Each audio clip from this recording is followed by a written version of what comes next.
Harry Potter y el misterio del príncipe. Capítulo 10. La casa de los Gaunt. En las clases de pociones del resto de la semana, Harry siguió poniendo en práctica los consejos del príncipe mestizo siempre que diferían de las instrucciones de Libatius Borach, de modo que en la cuarta clase Slughorn ya deliraba sobre las habilidades de Harry y aseguraba que pocas veces había tenido un alumno de tanto talento. Esas alabanzas no les hacían ninguna gracia a Ron y Hermione. Pese a que Harry les había ofrecido compartir su libro, a Ron le costaba mucho descifrar la caligrafía del misterioso príncipe, y Harry no podía leerle en voz alta todo el rato, porque habría levantado sospechas. Por su parte, Hermione se mantuvo firme y siguió trabajando con lo que ella denominaba instrucciones oficiales, pero cada vez estaba más malhumorada, porque éstas daban peores resultados que las del príncipe. De vez en cuando, Harry se preguntaba quién habría sido ese personaje. Aunque la cantidad de deberes que les mandaban le impedía leer de cabo a rabo su ejemplar de elaboración de pociones avanzadas, lo había hojeado lo suficiente para comprobar que apenas quedaba una página que no contuviese anotaciones al margen. Pero no todas estaban relacionadas con la elaboración de pociones, sino que algunas parecían hechizos inventados por el propio príncipe.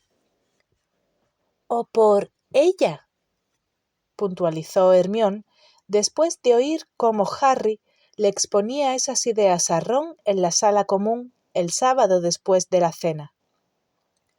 «A lo mejor era una chica. Creo que la letra parece más de chica que de chico». «Firma el príncipe mestizo», le recordó Harry.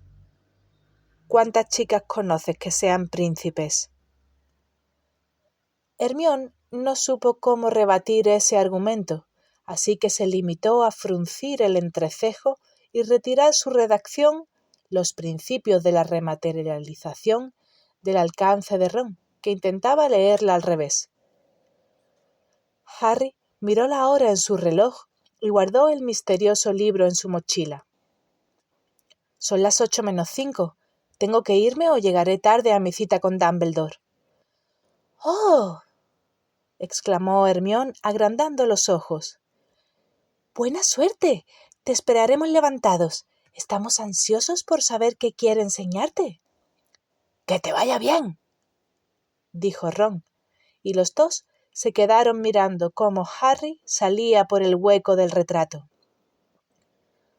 Avanzó por los desiertos pasillos con paso decidido, pero al doblar un recodo tuvo que esconderse precipitadamente detrás de una estatua porque vio a la profesora Trelawney, que iba murmurando al tiempo que mezclaba una baraja de sucias cartas que al parecer leía mientras andaba. «2 de picas, conflicto», musitó al pasar por delante de la estatua. «7 de picas, mal augurio. 10 de picas, violencia. J de picas, un joven moreno preocupado y a quien no le cae bien la vidente». Se detuvo en seco. «No puede ser», masculló con irritación. Harry oyó cómo volvía a barajar las cartas y se ponía de nuevo en marcha, dejando tras de sí un olorcillo a jerez para cocinar. Tras comprobar que la profesora se había marchado, echó a andar a buen paso hasta el lugar del pasillo del 7º piso, donde había una única gárgola pegada a la pared. «Píldoras ácidas», dijo Harry. La gárgola se apartó y la pared de detrás, al abrirse, reveló una escalera de caracol de piedra que no cesaba de ascender con un movimiento continuo. Harry se montó en ella y dejó que lo transportara, describiendo círculos hasta la puerta con aldaba de bronce del despacho de Dumbledore. Llamó con los nudillos. —¡Pasa!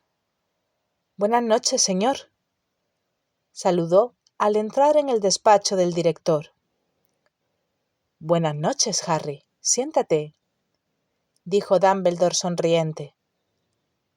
Espero que tu primera semana en el colegio haya resultado agradable. —Sí, señor, gracias. Debes de haber estado muy ocupado, pues ya tienes un castigo en tu haber. Es que... balbuceó el chico, pero Dumbledore no parecía enfadado. He hablado con el profesor Snape y hemos acordado que cumplirás tu castigo el próximo sábado en lugar de hoy. —De acuerdo —repuso Harry, que tenía cosas más urgentes en la cabeza que el castigo de Snape, y miró con disimulo en busca de algún indicio sobre lo que Dumbledore pensaba hacer con él esa noche. El despacho, de forma circular, ofrecía el mismo aspecto de siempre. Los frágiles instrumentos de plata, zumbando y humeando, reposaban sobre las mesas de delgadas patas. Los retratos de anteriores directores y directoras de Hogwarts dormitaban en sus marcos, y el magnífico fénix de Dumbledore, Fawkes, estaba en su percha, detrás de la puerta, observando a Harry con gran interés. Tampoco se apreciaba que Dumbledore hubiera apartado los muebles para realizar prácticas de duelo. —Muy bien, Harry —dijo el director con tono serio y formal—. Imagino que te habrás preguntado qué he planeado para estas, llamémoslas clases, a falta de una palabra más apropiada. —Sí, señor. —Pues bien, he decidido que ha llegado el momento de que conozcas cierta información ahora que ya sabes qué movió a Lord Voldemort a intentar matarte hace 15 años. Hubo una pausa. —Al final del curso pasado usted dijo que me lo explicaría todo —le recordó Harry, esforzándose por eliminar el deje acusador de su voz. —Señor —añadió. —Es cierto —concedió Dumbledore con voz apacible—. Y te conté todo lo que sé. Pero a partir de ahora abandonaremos la firme base de los hechos y viajaremos por los turbios pantanos de la memoria hasta adentrarnos en la fronda de las más ilógicas conjeturas. A partir de aquí, Harry, puedo estar tan deplorablemente equivocado como Humphrey Belcher, quien creyó que se daban las circunstancias idóneas para inventar el caldero de queso. —Pero usted cree que tiene razón, ¿no? —Por supuesto que sí, pero ya te he demostrado que yo cometo errores, como todo ser humano. Y si me permites, añadiré que, dado que soy más inteligente que la mayoría de los hombres, mis errores tienden a ser también más graves. —Señor —dijo Harry con vacilación—, ¿lo que va a contarme tiene algo que ver con la profecía? ¿Me ayudará a sobrevivir? Tiene mucho que ver con la profecía —confirmó Dumbledore sin darle importancia, como si le hubiera preguntado qué tiempo haría por la mañana—. Y espero, en efecto, que te ayude a sobrevivir. Se levantó y pasó por el lado de Harry, quien, sin ponerse en pie, vio cómo el profesor se inclinaba sobre el armario que había junto a la puerta. Cuando se incorporó, tenía en la mano aquella vasija de piedra poco profunda, con extrañas inscripciones grabadas alrededor del borde. La colocó encima del escritorio, frente a Harry. —Pareces preocupado. Era verdad que Harry contemplaba el pensadero con cierta aprensión, ya que, pese a que sus anteriores experiencias con ese extraño aparato que almacenaba y revelaba pensamientos y recuerdos resultaron muy instructivas, también fueron desagradables. La última vez que se había asomado a su contenido, vio muchas más cosas de las que le habría gustado ver, pero Dumbledore sonreía. Esta vez entrarás en el pensadero conmigo, y con permiso, lo cual aún es más insólito. ¿A dónde vamos, señor? Daremos un paseo por los recuerdos de Bob Ogden, contestó el anciano, y extrajo de su bolsillo una pequeña botella que contenía una sustancia plateada. ¿Quién era Bob Ogden? Trabajaba para el Departamento de Seguridad Mágica. Hace tiempo que murió, pero logré localizarlo antes de que falleciera y conseguí que me confiara estos recuerdos. Nos disponemos a acompañarlo en una visita que realizó mientras cumplía sus obligaciones. Si haces el favor de ponerte en pie, Harry. Pero a Dumbledore le costaba quitar el tapón de corcho de la botella. Al parecer, la mano lesionada le dolía y la tenía agarrotada. ¿Quiere que me deje probar, señor? No te preocupes, Harry. Dumbledore apuntó su varita hacia la botella y el tapón salió despedido. ¿Cómo se hizo eso en la mano, señor? Volvió a preguntar el muchacho, mirando los ennegrecidos dedos del director con una mezcla de repugnancia y lástima. No es momento para esa historia, Harry.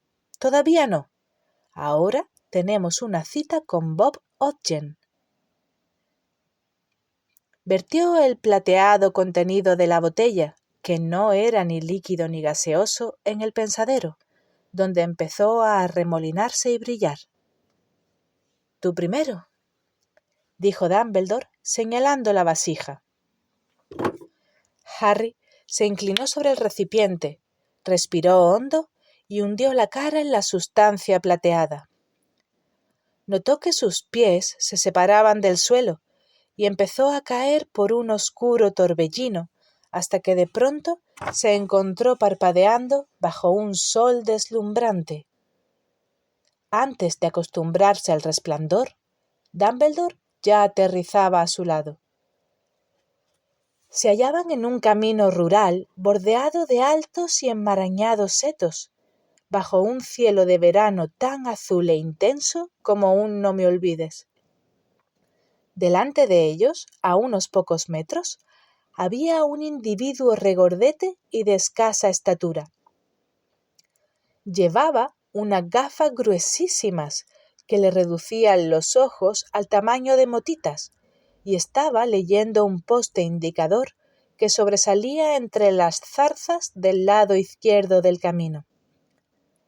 Harry supuso que era Ogden, pues no se veía a nadie más por allí, y además llevaba el extraño surtido de prendas que solían elegir los magos inexpertos cuando intentaban parecerse a los muggles. En esta ocasión, una levita y polainas encima de un traje de baño de cuerpo entero a rayas. Sin embargo, antes de que tuvieran tiempo de otra cosa que tomar nota del absurdo atuendo del individuo, éste echó a andar a buen paso por el camino. Dumbledore y Harry lo siguieron. Al pasar por delante del poste indicador, el muchacho leyó los dos letreros.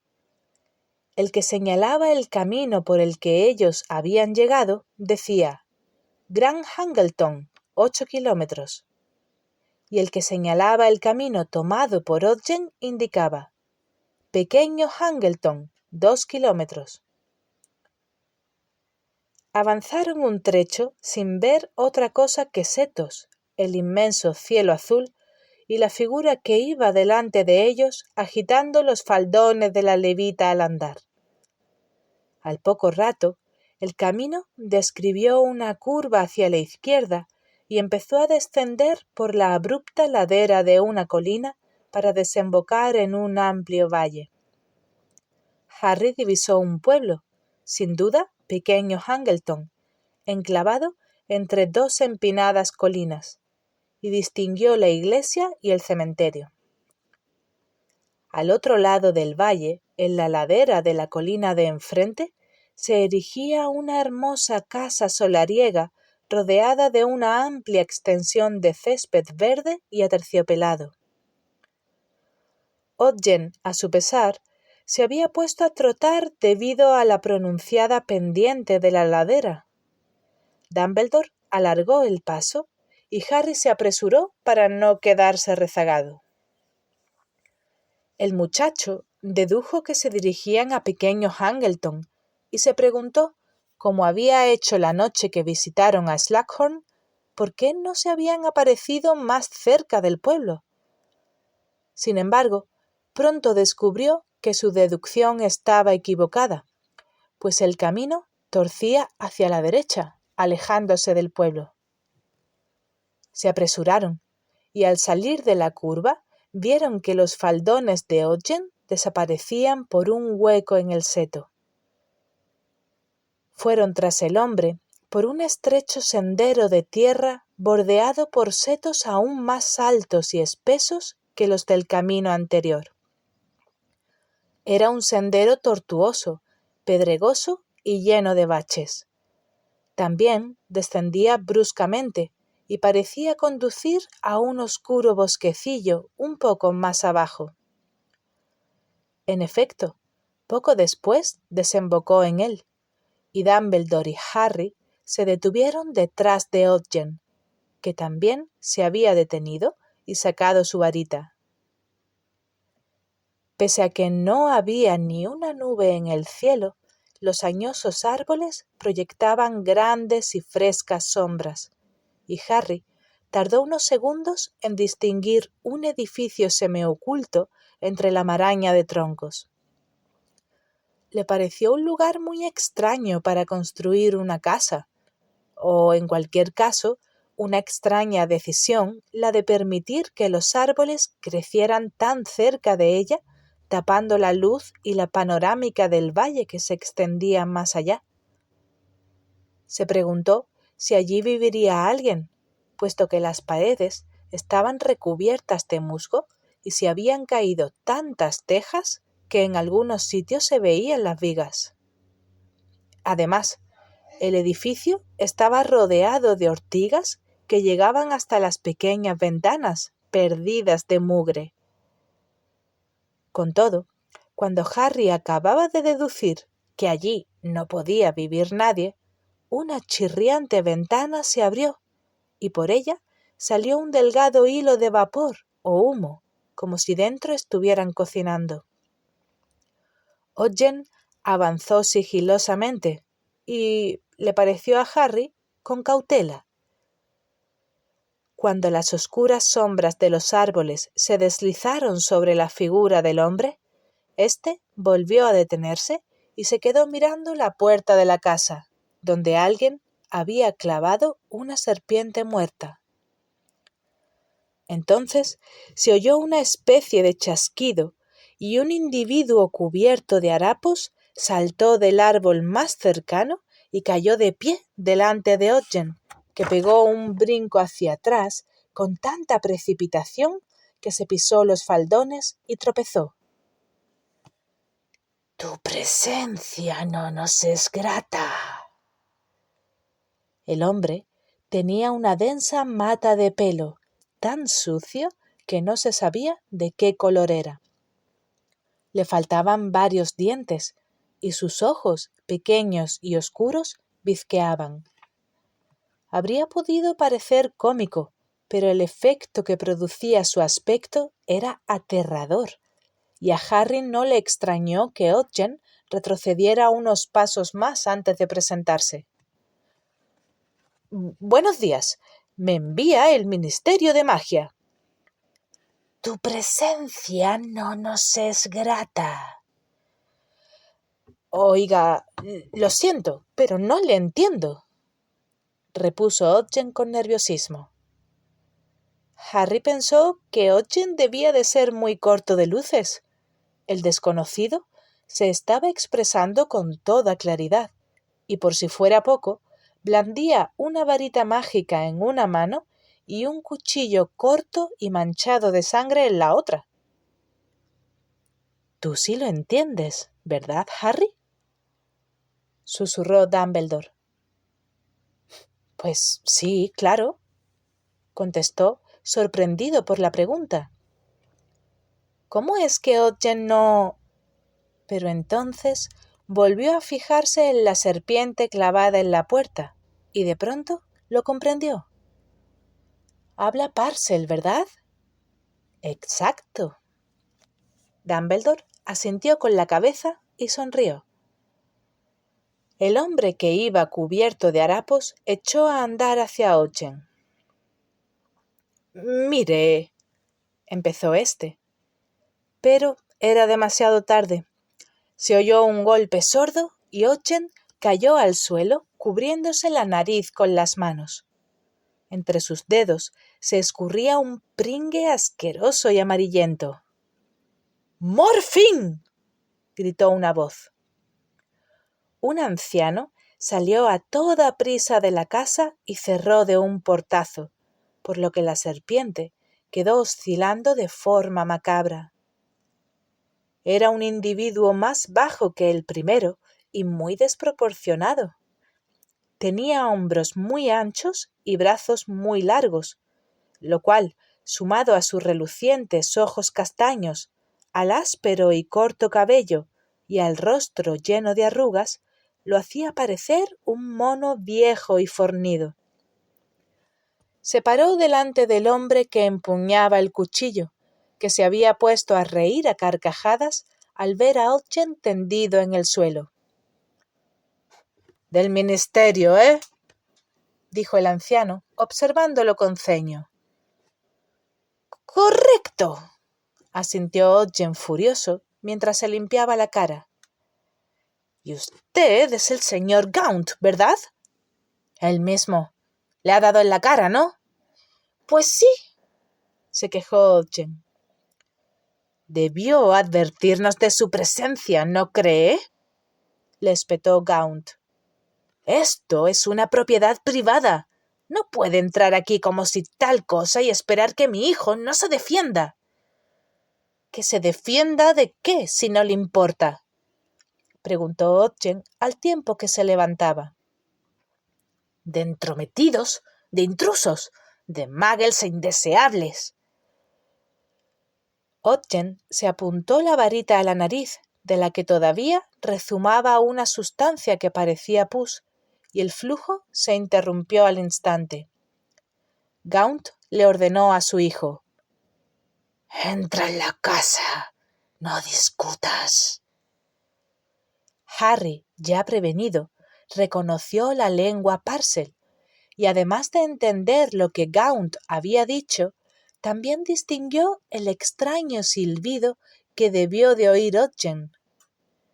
Morfin fue a protestar, pero cambió de opinión cuando su padre lo amenazó con una mirada.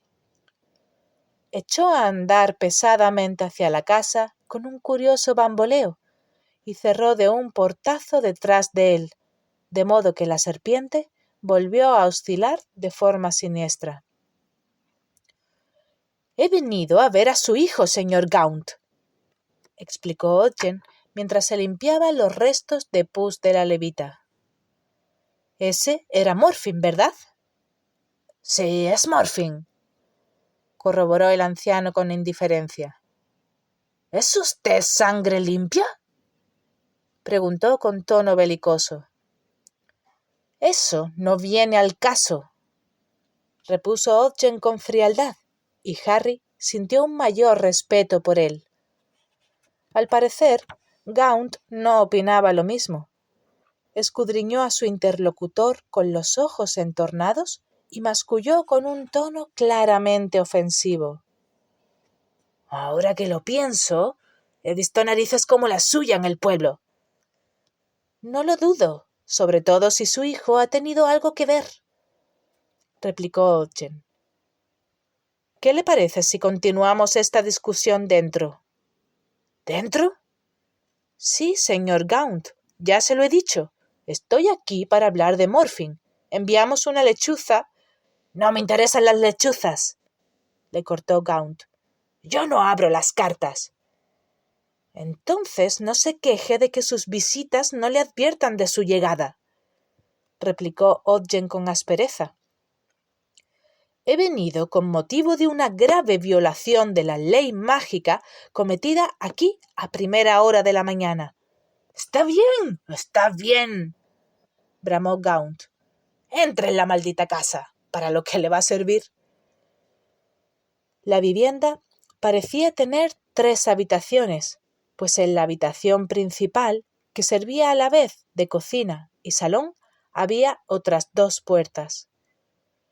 Morfin estaba sentado en un mugriento sillón junto a la humeante chimenea, jugueteando con una víbora viva que hacía pasar entre sus gruesos dedos mientras le canturreaba en lengua parcel.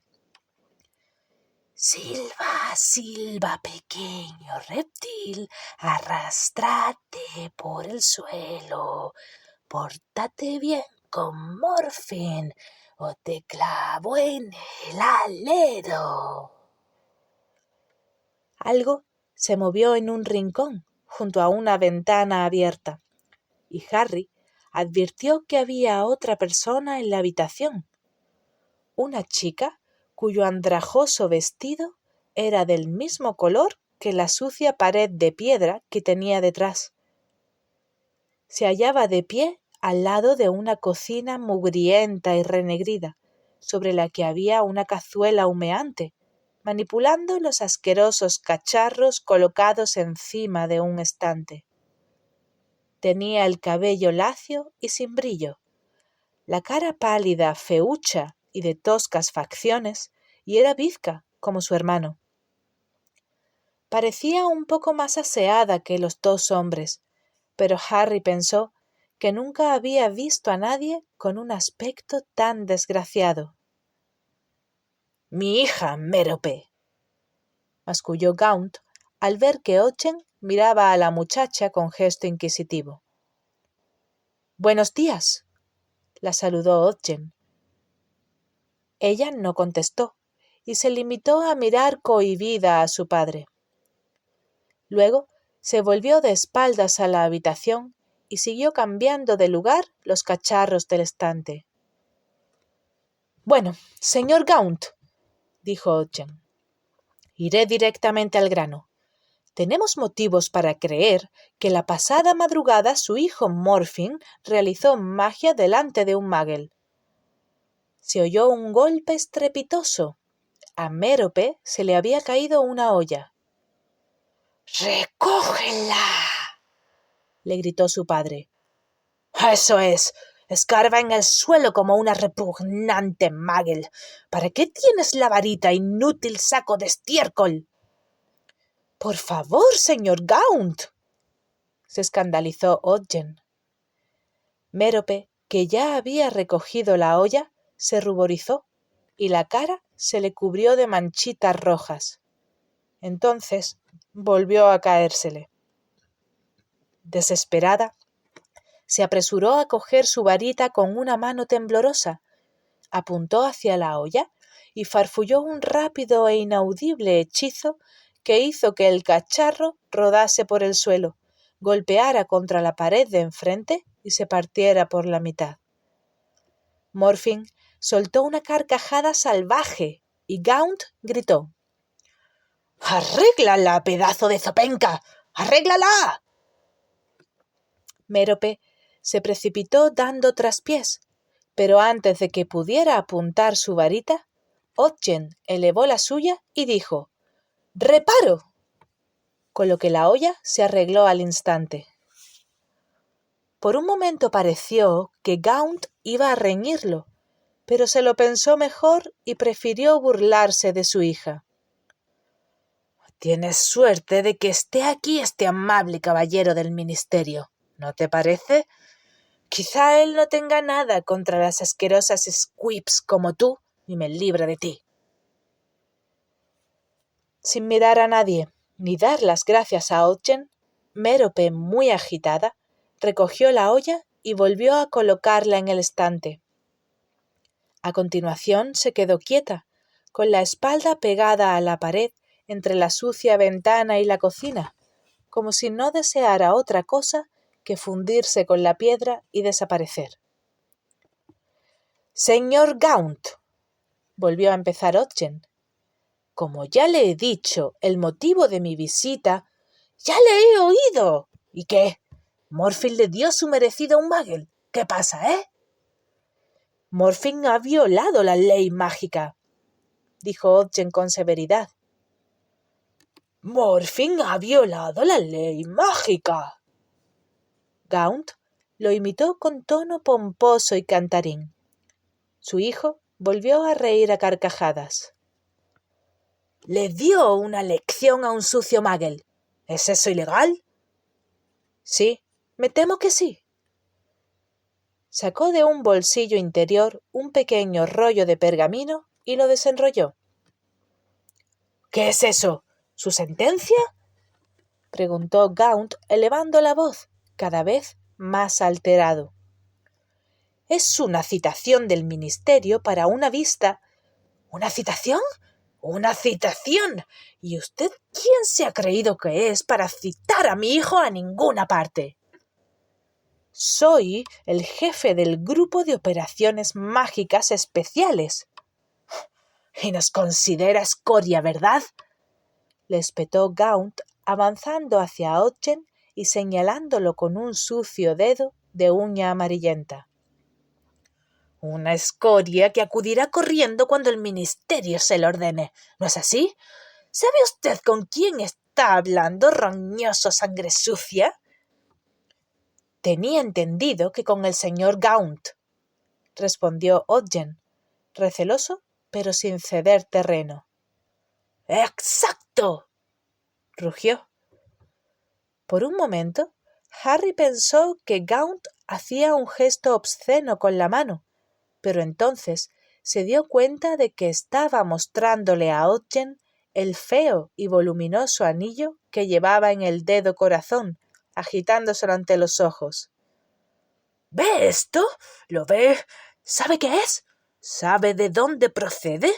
Hace siglos que pertenece a nuestra familia, pues nuestro linaje se remonta a épocas inmemoriales y siempre hemos sido de sangre limpia. ¿Sabe cuánto me han ofrecido por esta joya, con el escudo de armas de los Peverell grabado en esta piedra negra?» «Pues no lo sé», admitió Ogden parpadeando, mientras el anillo le pasaba a 1 centímetro de la nariz. «Pero creo que eso no viene a cuento ahora, señor Gaunt. Su hijo ha cometido...» Gaunt dio un alarido de rabia y, volviéndose, se abalanzó sobre su hija. Al ver que dirigía una mano hacia el cuello de la chica, Harry creyó que iba a estrangularla, pero lo que hizo fue arrastrarla hasta Ogden tirando de la cadena de oro que la muchacha llevaba colgada del cuello. «¿Ve esto?», bramó, agitando un grueso guardapelo mientras Mérope farfullaba y boqueaba intentando respirar. «Sí, ya lo veo», se apresuró a decir Ogden. «Es de Slytherin», chilló Gaunt. «Es de Salazar Slytherin. Somos sus últimos descendientes vivos. ¿Qué me dice ahora, «Su hija se ahoga», se alarmó Ogden, pero Gaunt ya había soltado a Mérope, que tambaleándose regresó al rincón y se quedó allí frotándose el cuello y recuperando el resuello. «Muy bien», se ufanó Gaunt, como si acabara de demostrar un complicado argumento más allá de toda discusión. «No vuelva a hablarnos como si fuéramos barra de sus zapatos. Procedemos de generaciones y generaciones de sangre limpia, todos magos, más de lo que usted puede decir, estoy seguro. Y escupió en el suelo, junto a los pies de Ogden. Morfin volvió a reír, pero Mérope, acurrucada junto a la ventana, con la cabeza inclinada y la cara oculta por el lacio cabello, no dijo nada. «Señor Gaunt», perseveró Ogden, «me temo que ni sus antepasados ni los míos tienen nada que ver con el asunto que nos ocupa. He venido a causa de Morfin, de él y del Magel al que agredió esta madrugada. Según nuestras informaciones», consultó el pergamino, «su hijo realizó un embrujo o un maleficio contra el susodicho Magel, provocándole una urticaria muy dolorosa». Morfin rió por lo bajo. «¡Cállate, chico!», gruñó Gaunt en lengua parcel. «¿Y qué pasa si lo hizo?», preguntó, desafiante. «Supongo que ya le habrán limpiado la inmunda cara a ese Magel, y de paso la memoria». «No se trata de eso, señor Gaunt. Fue una agresión sin que mediara provocación contra un indefenso. ¿Sabe? Nada más verlo, me di cuenta de que era usted partidario de los Magels», repuso Gaunt con desprecio, y volvió a escupir en el suelo. «Esta discusión no nos llevará a ninguna parte», replicó Ogden con firmeza. «Es evidente que su hijo no está arrepentido de sus actos, a juzgar por la actitud que mantiene». Volvió a consultar el pergamino y agregó: «Morfin acudirá a una vista el 14 de septiembre para responder por la acusación de utilizar magia delante de un Magel y provocarle daños físicos y psicológicos a ese mismo Magel». Ogden se vio interrumpido por un cascabeleo y un repiqueteo de cascos de caballo acompañados de risas y voces. Por lo visto, el tortuoso sendero que conducía al pueblo pasaba muy cerca del bosquecillo. Gaunt aguzó el oído con los ojos muy abiertos. Morfin emitió un silbido y volvió la cabeza hacia la ventana abierta, con expresión de avidez, y Mérope levantó la cabeza. Harry se fijó en que la muchacha estaba blanca como la cera. «¡Oh, qué monstruosidad!», dijo una cantarina voz de mujer. A pesar de provenir del exterior, las palabras se oyeron con tanta claridad como si las hubieran pronunciado en la habitación. «¿Cómo es que tu padre no ha hecho derribar esa casucha, Tom?» «No es nuestra», respondió el aludido. «Todo lo que hay al otro lado del valle nos pertenece, pero esta casa es de un viejo vagabundo llamado Gaunt y de sus hijos. El hijo está loco. Tendrías que oír las historias que cuentan sobre él en el pueblo». La mujer rió. El cascabeleo y el repiqueteo de cascos cada vez se aproximaban más. Morfin hizo ademán de levantarse del sillón. «¡Quédate sentado!», le ordenó su padre en parcel. «Tom», dijo entonces la mujer, ya delante de la casa. «Quizá me equivoque, pero creo que alguien ha clavado una serpiente en la puerta». «Vaya, tienes razón», exclamó el hombre. «Debe de haber sido el hijo. Ya te digo que no está bien de la cabeza. No la mires, Cecilia, querida». Los sonidos de los cascabeles y los cascos se alejaron poco a poco. «¡Querida!», susurró Morfin en parcel mirando a su hermana. «La ha llamado querida. Ya ves, de cualquier modo no te habría querido a ti». Mérope estaba tan pálida que Harry temió que se desmayara de un momento a otro.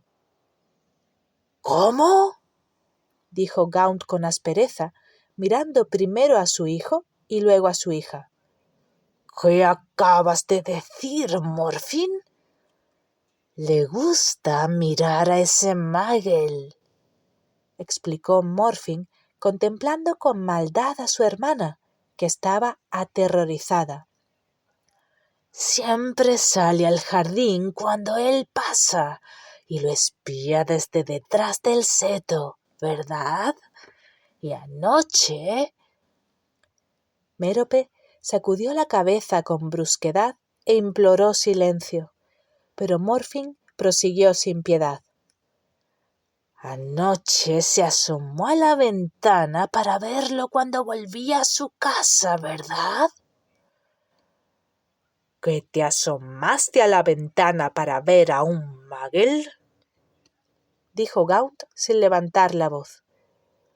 Los tres Gaunt se comportaban como si no se acordaran de Otgen, que parecía entre desconcertado e irritado ante aquella nueva serie de silbidos y sonidos ásperos. ¿Es eso cierto?, inquirió el padre, como si no pudiera creérselo, y dio un par de pasos hacia la aterrada muchacha. Mi hija, una sangre limpia descendiente de Salazar Slytherin, coqueteando con un nauseabundo Muggle de venas roñosas, añadió con crueldad. Mérope negó de nuevo con la cabeza frenéticamente y apretó el cuerpo contra la pared. Por lo visto, se había quedado sin habla. Pero le di, padre, dijo Morfin riendo. Le di cuando pasaba por el sendero y lleno de urticaria ya no estaba tan guapo, ¿verdad que no, Mérope? ¡Inepta! ¡Repugnante Squiff! ¡Sucia traidora a la sangre!, rugió Gaunt perdiendo el control y cerró las manos alrededor del cuello de su hija. Harry y Otgen gritaron «¡No!» al unísono, y Otgen levantó su varita y chilló «¡Relaxo!». Gaunt salió despedido hacia atrás, tropezó con una silla y cayó de espaldas. Con un rugido de cólera, Morfin saltó del sillón y blandiendo su ensangrentado cuchillo y lanzando maleficios a diestro y siniestro con su varita, se abalanzó sobre Otgen, que puso pies en polvorosa. Dumbledore indicó por señas a Harry que tenían que seguirlo, y el muchacho obedeció, pero los gritos de Mérope resonaban en sus oídos. Otgen, que se protegía la cabeza con los brazos, se precipitó por el sendero y salió al camino principal, donde chocó contra un lustroso caballo castaño montado por un joven moreno muy atractivo. Tanto el joven como la hermosa muchacha que iba a su lado, a lomos de un caballo gris, rieron a carcajadas, pues Otgen rebotó en la ijada del animal y echó a correr atolondradamente por el camino, con los faldones de la levita ondeando, cubierto de polvo de pies a cabeza. «Creo que con esto basta, Harry», dijo Dumbledore, y agarró al muchacho por el codo y tiró de él. Al cabo de un instante, ambos se elevaron, como si fueran ingrávidos, en medio de la oscuridad, y poco después aterrizaron de pie en el despacho de Dumbledore, que estaba en penumbra. «¿Qué fue de la chica que había en la casa?», preguntó Harry, mientras el director de Hogwarts encendía varias lámparas con una sacudida de la varita. «Mérope o como se llamara». «Descuida, sobrevivió», dijo Dumbledore. Se sentó detrás de su escritorio e indicó a Harry que lo imitase. Otgen se apareció en el ministerio y regresó con refuerzos al cabo de 15 minutos. Morfin y su padre intentaron ofrecer resistencia, pero los redujeron y los sacaron de la casa, y más tarde el Wizengamot los condenó. Morfin, que ya tenía antecedentes por otras agresiones a Muggles, fue sentenciado a 3 años en Azkaban. A Sorvolo, que había herido a varios empleados del ministerio, además de Ojen, le cayeron 6 meses. ¿Sorvolo?, repitió Harry sorprendido. Eso es, confirmó Dumbledore con una sonrisa de aprobación. Me alegra ver que te mantienes al tanto. ¿Ese anciano era...? Sí, el abuelo de Voldemort. Sorvolo, su hijo Morfin y su hija Mérope eran los últimos de la familia Gaunt, una familia de magos muy antigua, célebre por un rasgo de inestabilidad y violencia que se fue agravando a lo largo de las generaciones debido a la costumbre de casarse entre primos. La falta de sentido común, combinada con una fuerte tendencia a los delirios de grandeza, hizo que la familia despilfarrara todo su oro varias generaciones antes del nacimiento de Sorvolo. Como has podido ver, él vivía en la miseria y tenía muy mal carácter, una arrogancia y un orgullo insufribles y un par de reliquias familiares que valoraba tanto como a su hijo y mucho más que a su hija. Entonces, Mérope, dijo Harry, inclinándose sobre la mesa y mirando de hito en hito a Dumbledore. Entonces Mérope era... ¿Significa que era la madre de Voldemort, señor? Así es. Y resulta que también hemos visto al padre de Voldemort. ¿No te has dado cuenta? ¿Ese Muggle al que atacó Marfin? ¿El que iba a caballo? Muy bien, Harry, sonrió Dumbledore. En efecto, ese era Tom Riddle Sr., el apuesto Muggle que solía pasar a caballo por delante de la casa de los Gaunt y por quien Mérope sentía una pasión secreta. ¿Y acabaron casándose?, preguntó Harry incrédulo. No concebía 2 personas que tuvieran menos cosas en común, y por eso no entendía cómo podían haberse enamorado. Me parece que olvidas que Mérope era una bruja, aunque no es de extrañar que no sacara el máximo partido de sus poderes mientras estuvo sometida al yugo de su padre. Sin embargo, cuando encerraron a Sorvolo y Morfin en Azkaban y ella se encontró sola y libre por primera vez, estoy seguro de que consiguió dar rienda suelta a sus habilidades y planear la huida de la desgraciada vida que había llevado durante 18 años. ¿Se te ocurre alguna medida que Mérope pudiese tomar para lograr que Tom Riddle olvidara a su compañera Muggle y se enamorara de ella? ¿La maldición Imperius?, sugirió Harry. O tal vez un filtro de amor. Muy bien. Personalmente, me inclino a pensar que utilizó un filtro de amor. Supongo que le parecería más romántico, y no creo que le resultara difícil convencer a Riddle para que aceptara un vaso de agua cuando un día caluroso él pasó por allí a caballo. Sea como fuere, transcurridos unos meses del episodio que acabamos de presenciar, hubo un gran escándalo en pequeño Hangleton. Imagínate los chismorreos de los vecinos al enterarse que el hijo del señor del lugar se había fugado con la hija del Pelagatos. Pero la conmoción de los vecinos no fue nada comparada con la de Sorvolo. Salió de Azkaban y regresó a su casa, donde creía que Mérope estaría esperándolo con un plato caliente en la mesa.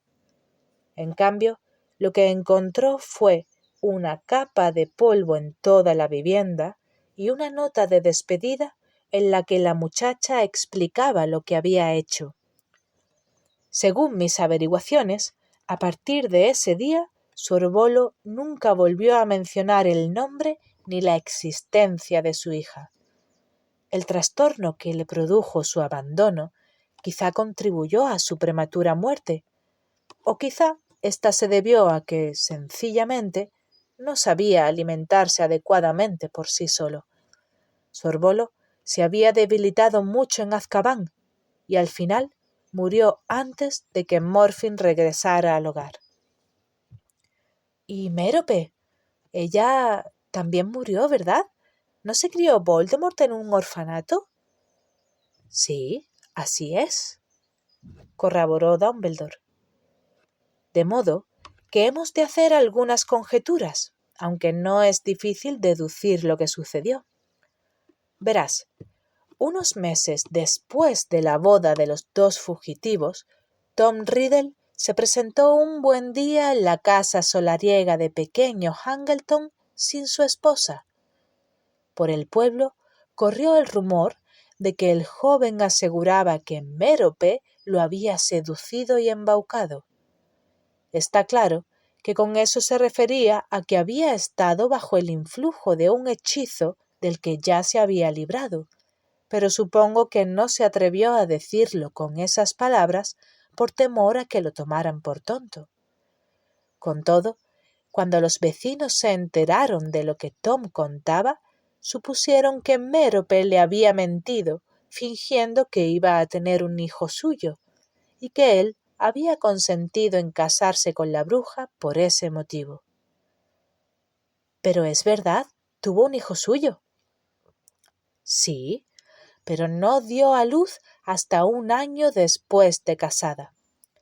Tom Riddle la abandonó cuando ella todavía estaba embarazada. ¿Qué fue lo que salió mal? ¿Por qué dejó de funcionar el filtro de amor? Siempre en el terreno de las conjeturas, supongo que Mérope, que estaba perdidamente enamorada de su marido, no fue capaz de seguir esclavizándolo mediante magia, y probablemente decidió dejar de administrarle la poción. Quizá, obsesionada, creyó que a esas alturas Tom ya se habría enamorado de ella, o pensó que se quedaría a su lado por el bien del bebé.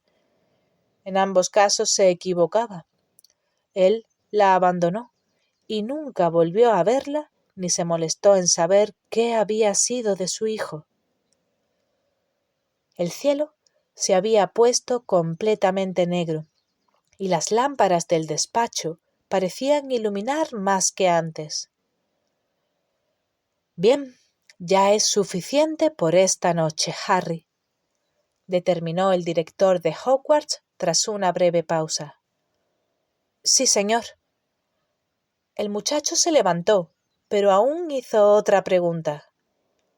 Señor, ¿es importante saber todo esto acerca del pasado de Voldemort? Muy importante, diría yo, respondió el anciano. ¿Y tiene algo que ver con la profecía? Sí, tiene mucho que ver con la profecía. Vale, dijo Harry, un poco desconcertado y sin embargo más tranquilo. Se dio la vuelta dispuesto a marcharse, pero entonces se le ocurrió una última pregunta y se volvió una vez más. Señor, ¿puedo contarles a Ron y Hermione todo lo que usted me ha explicado? Dumbledore reflexionó unos instantes y resolvió. Sí, creo que el señor Weasley y la señorita Granger han demostrado ser dignos de confianza. Pero Harry, pídeles que guarden el secreto escrupulosamente. No es conveniente que se sepa lo que yo sé o sospecho acerca de los secretos de Voldemort. De acuerdo, señor. Me aseguraré de que ninguno de los dos hable con nadie de esta historia. Buenas noches. Al dirigirse hacia la puerta, de pronto se detuvo. Encima de una de las mesitas abarrotadas de frágiles instrumentos de plata había un feo anillo de oro con una gran piedra, negra y hendida, engastada. «Señor», dijo, «¿este anillo...?» «Sí». «Usted lo llevaba puesto la noche que fuimos a visitar al profesor Slughorn». «Así es». «Pero, señor, ¿no es el mismo que Sorbolo Gaunt le enseñó a Ogden?» «Cierto, lo es», afirmó Dumbledore asintiendo con la cabeza. «Pero, ¿cómo es que... ¿Siempre lo ha tenido usted?» «No, lo adquirí hace poco, unos días antes de ir a recogerte a casa de tus tíos». «¿Fue entonces cuando se lastimó la mano, señor?» «Sí, fue entonces». Harry titubeó. Dumbledore sonreía. «Señor, ¿cómo se...?» «Ahora es demasiado tarde, Harry. Ya oirás esa historia en otra ocasión. Buenas noches». «Buenas noches, señor».